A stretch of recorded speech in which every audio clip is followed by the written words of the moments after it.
হলুদের দ্বিতীয় পর্বে সবাইকে স্বাগতম। আমি আগের ভিডিওতে বলেছিলাম যে আপনারা যারা বিয়ের হলুদের কথা মনে করতেছেন তাদের জন্য এক বালতি সমবেদনা। এখনও বলছি, যারা এখনও মনে করতেছেন যে বিয়ের হলুদের ভিডিও, তাহলে আপনাদের জন্য আবারও এক বালতি সমবেদনা রইল আকন্দ গ্রুপের পক্ষ থেকে।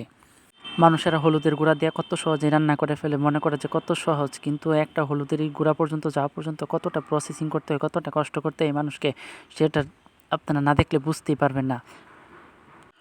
রান্না করার জন্য হলুদের গুঁড়া পেতে পেতে মানুষের কমপক্ষে 1 বছর অপেক্ষা করতে হয় একজন মানুষকে। হলুদ রোপণ করা থেকে শুরু করে তার একদম গুঁড়ো পর্যন্ত যাওয়া 1 বছরের বেশি সময় লাগে। আর এর মধ্যে অনেক শ্রম আছে, অনেক পরিশ্রম করতে হয়, যার ফলস্বরূপ হলুদের গুঁড়া পাওয়া যায় আর রান্নার মধ্যে ব্যবহার করা যায়।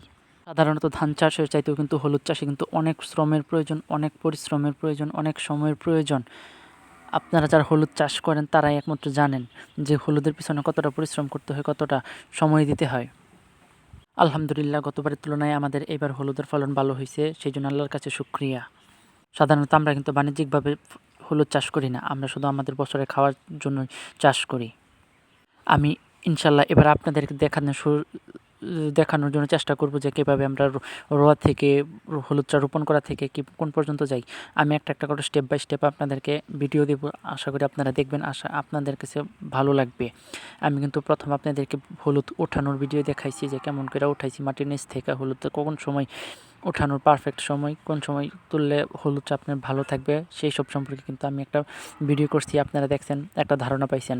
কিন্তু এখন আমি আরও একটা করে হলুদের ভিডিও দিতেছি। এখন দেখেন বাছাবাছির পর্ব চলতেছে।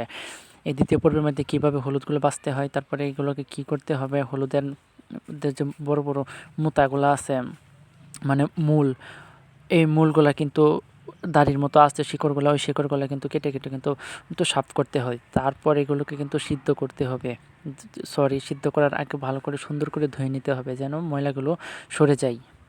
আমরা সাধারণত হলুদগুলো সিদ্ধ করার আগে প্রায় 24 ঘন্টার মতো পানিতে ডুবিয়ে রাখি। তারপর সুন্দর করে ধুয়ে তারপর আমরা এটাকে সিদ্ধ করার জন্য বসাই।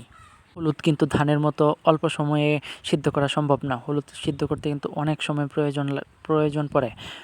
প্রায় 2-2.5 ঘন্টার মতো লাগিয়ে দেয় এক ডেকচি সিদ্ধ করতেই। আর আমি একটা হলুদ নিয়ে করতেছিলাম, তারপর দেখি একটা কীরকম বিচির মতো দেখা যাইতেছে, কিন্তু আসলে এটা হলুদের বিচি না, এটা মূলের মতোই কী জানি একটা হয়েছে, বলতে পারবো না। কিন্তু আমি এটাকে ভেঙে দেখতেছিলাম যেটার ভিতরে কীরকম, তারপর দেখি যে না, এটার ভিতরে হচ্ছে সাদা আলুর মতো, কিন্তু এটা কি উপকারিতা কী কিছু আছে জানি না। তারপর দেখেন হলুদের এগুলা কাটার পরে কীরকম আকৃতি ধারণ করছে। হলুদের দাড়িগুলো কাটার পর হলুদ কিন্তু দেখতে এরকম হচ্ছে। এগুলোকে কিন্তু এখন সুন্দর করে 24 ঘন্টা চুবিয়ে রাখতে হবে, তারপর এগুলোকে সিদ্ধ করার জন্য দিতে হবে। নেক্সট ভিডিওতে সবাইকে স্বাগতম জানাবো।